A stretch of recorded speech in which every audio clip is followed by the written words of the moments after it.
மகாவீர் ஜெயந்திங்கனால கவிஷ்க்கு லீவுங்க. ரொம்ப நேரமா என்ன சமைக்கிறதுன்னு யோசிச்சுட்டே இருந்தேன். ஏன்னா எனக்கு பாஸ்தா சாப்பிடணும் போலவே இருந்ததுங்க. சரி, நான் பாஸ்தா செஞ்சேன்னா மத்தியானம் நான் ஒண்ணு செஞ்சு தருவேன், அதை சாப்பிட்டாதான் இன்னைக்கு பாஸ்தா கிடைக்கும் அப்படின்னு சொல்லிட்டு விறுவிறுன்னு வந்து கேரட் பீன்ஸ் கட் பண்ண ஆரம்பிச்சிட்டேன். அப்பதான் யோசிச்ச, அச்சச்சோ பாஸ்தாக்கு வேக வைக்க மறந்துட்டோமே அப்படின்னு.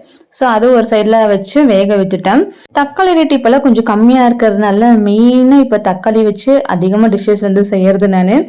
தாராளமா தக்காளியை போட்டு அரைச்சிட்டு பாஸ்தா வேக வச்ச பாஸ்தாவையும் வடிச்சிட்டு இனி அப்படியே ரெடி பண்ண ஆரம்பிச்சிட வேண்டியதான். கடாயில ஆயில் ஆட் பண்ணிட்டு நீளமா கட் பண்ண பெரிய வெங்காயம் கருவேப்பிலை போட்டு வதக்கி விட்டு இஞ்சி பூண்டு பேஸ்ட் அதுவும் போட்டு வதக்கின பிறகு தக்காளி ஆட் பண்ணிட்டு கரம் மசாலா, மஞ்சள் தூள், மல்லித்தூள் கூட இன்னைக்கு கொஞ்சம் சிக்கன் பொடியை ஆட் பண்ணியிருந்தேங்க.